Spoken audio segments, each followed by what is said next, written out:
గౌరవనీయులు వైఎస్ఆర్ కాంగ్రెస్ పార్టీ అధ్యక్షులు శ్రీ జగన్మోహన్ రెడ్డి గారు, వేదికను అలంకరించిన పార్టీ సహచరులైన పెద్దలారా, బీసీ గర్జన పేరుతో ఏర్పాటు చేసిన ఈ సమావేశానికి రాష్ట్రం నలుమూలల నుంచి దయచేసిన సోదరులారా, సోదరీమణులారా, పాత్రికేయ మిత్రులారా, మీ అందరికీ సందర్భంగా హృదయపూర్వక నమస్కారం. ఒక్కసారి ఎంతో శ్రమపడి చాలా దూరం నుంచి వచ్చారు. బహుశా అనంతపురం నుంచి, ఇటు శ్రీకాకుళం నుంచి, అన్ని ప్రాంతాల నుంచి వచ్చారు. మనందరి గొంతుక ఒకటై వినిపించే ఒక స్లోగన్ మనం ఇద్దాం. మన శక్తి ఏంటో ఈ రాష్ట్రంలో ఉండేటువంటి తెలుగుదేశం పార్టీకి వినిపిద్దాం. నేను వైఎస్ఆర్సీపీ అంటాను, వర్ధిల్లాలి అని ఇక్కడికి చేరిన ప్రతి కార్యకర్త, బీసీ సోదరుడు తన గొంతెత్తి మొహమాట పడకుండా వర్ధిల్లాలి అని చేయెత్తి అనాలి. మన శక్తి ఏంటో మన మాటల్లో, మన స్లోగన్స్లో మన ఐక్యత ఏంటో నిరూపించడానికి ఇదొక ప్రత్యక్ష ఉదాహరణ మీకు ఈ సందర్భంగా మనం చేస్తున్నా. వైఎస్ఆర్సీపీ చాలదు, ఈ సౌండ్ చాలదు. ఇంకా వెనుకున్నటువంటి వాళ్ళు మొహమాట పడుతున్నట్టున్నారు. మొహమాట పడే రోజులు పోయినాయి. ఇప్పుడు మనం యుద్ధం చేయాల్సినటువంటి సమయం వచ్చింది. మళ్ళీ వైఎస్ఆర్సీపీ, జగన్మోహన్ రెడ్డి నాయకత్వం, జగన్మోహన్ రెడ్డి నాయకత్వం. సోదరులారా, ఈ పార్టీ సాధారణంగా వచ్చినటువంటిది కాదు, మీకు తెలుసు కదా. ఒక 5 సంవత్సరాల కాలం రాష్ట్రంలో రాజశేఖర రెడ్డి గారి పాలన చూసిన తర్వాత రాష్ట్రంలో ప్రజలంతా అలాంటి పరిపాలన చేసే ఒక రాజకీయ పార్టీ కావాలని కోరుకోవడం వల్ల తన తనయుడైనటువంటి జగన్మోహన్ రెడ్డిని నాయకత్వం వహించమని అందరూ కోరితే ఈ రాజకీయ పార్టీ రాష్ట్రంలో వచ్చింది. అదే కదా దీని మనుగడ. అలాగే కదా ఇది స్టార్ట్ అయింది. ఎందుకు రాజశేఖర రెడ్డి పాలన లాంటి పార్టీ కావాలని అడిగారు?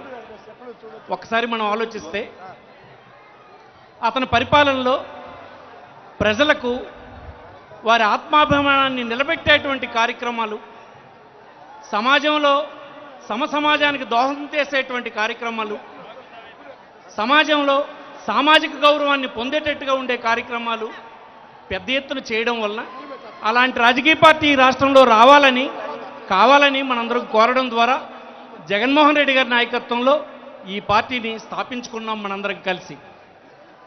నేడు కొంతకాలంగా తెలుగుదేశం పాలనను మనం చూస్తున్నాం. ఎక్కువ నేనేం మాట్లాడదలుచుకోలే. మన విజ్ఞతకి 2-3 ప్రశ్నలు.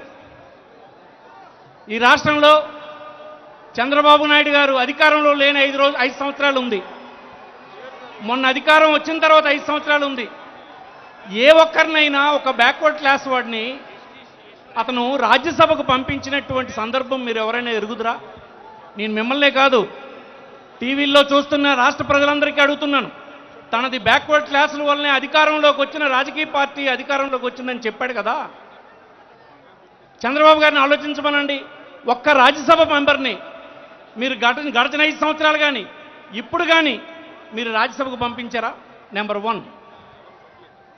కేంద్రంలో మీరు బీజేపీతో అధికారాన్ని పంచుకున్నారు. మీరు కొంతమంది మంత్రుల్ని బీజేపీలో ఇక్కడ ఇచ్చారు. మీకు 2 మంత్రులను ఇచ్చారు. అక్కడ ఒక బ్యాక్వర్డ్ క్లాస్ అయినా అందులోనే మీరు పెట్టారా? పెట్టలే. నేను మీ తాలూకా బ్యాక్వర్డ్ క్లాసుల పట్ల మీకున్నటువంటి అంతరంగికమైనటువంటి భావన గురించి నేను చెప్పదలుచుకున్నా. మీకు మత్స్యకారులు మీరు ఇచ్చినటువంటి మాట మీద మీరు నిలబడలేదని 4 సంవత్సరాలు వేచి చూసి విశాఖపట్నంలో మీ పార్టీ నాయకులు కోరితే మిమ్మల్ని కలవడానికి వచ్చారు. మీరు ఎలా దూషించారో జ్ఞాపకం ఉందా మీకు? ఈ దేశంలో ఎవరైనా ఈ 70 సంవత్సరాల్లో ఒక ముఖ్యమంత్రి ఒక కులాన్ని పట్టుకొని దూషించినటువంటి సందర్భం ఎక్కడైనా దేశంలో ఉందా? మీరు దూషించినటువంటి తీరు బ్యాక్వర్డ్ క్లాసెస్ పట్ల మీ అంతరంగం ఏంటో చెప్తుందని ఈ సందర్భం మనం చేస్తున్నాం. మీకు అనేక దశాబ్దాలుగా ఓట్లేస్తున్నటువంటి ఈ రాష్ట్రంలో ఉండేటువంటి నాయి బ్రాహ్మణులు మీరేదో చెప్పారని, మేనిఫెస్టోలో పెట్టారని మిమ్మల్ని కలవడానికి వస్తే రోడ్డు మీద ఏ విధంగా వాళ్ళని అవమానం చేశారో మీకు జ్ఞాపకం ఉందా? అదే కాదు, షెడ్యూల్ క్యాస్ట్ని ఏ విధంగా మీరు దూషించారో జ్ఞాపకం ఉందా? మీకు ఈ రాష్ట్రంలో ప్రజలు, పేద ప్రజలు, వెనుకబడిన తరగతులు, షెడ్యూల్ క్యాస్ట్, షెడ్యూల్ ట్రైబ్ ఇట్లాంటి వాళ్ళు మనుషుల్లాగా మీరు చూస్తున్నారా అని అడుగుతున్నాను. ఈవేళ మళ్ళీ మీకు అధికారం కోసం కొత్త ఎత్తులతో రావచ్చు, మాయ చేయడానికి ప్రయత్నం చేయొచ్చు, మాలో కొంతమందిలో ఉన్నటువంటి బలహీనతని అడ్డం పెట్టుకొని అధికారంలోకి రావచ్చు. కానీ ఈసారి బ్యాక్వర్డ్ క్లాసెస్లో వచ్చినటువంటి చైతన్యం ఈ కార్యక్రమాలు, ఈ నాటకాలు ఏమీ ఉడకనివ్వరని ఈ సందర్భంగా ముఖ్యమంత్రి గారికి హెచ్చరిస్తున్నాను. ఈ సందర్భం మనం చేస్తున్నాను. మనందరం చేయాల్సింది, ఈయనకి బ్యాక్వర్డ్ క్లాసుల పట్ల ఎప్పుడూ ప్రేమ లేదు, అధికారం పట్ల ప్రేమ ఉంది. అందుకే మీరు అతను పెట్టిన పథకాలు చూడండి. ఒకరి కన్నీరు తుడవడానికి పథకం ఉండదు. తన పార్టీకి ఓటేస్తానని జెండా పెడితే ఆ కార్యక్రమం అందుకోవచ్చు. ఈ రాష్ట్రంలో పసుపు చొక్కా వేస్తే కార్యక్రమం అందుకోవచ్చు. రేపు ఓటేస్తారని ధైర్యాన్ని ఇస్తే కార్యక్రమం అందుకోవచ్చు.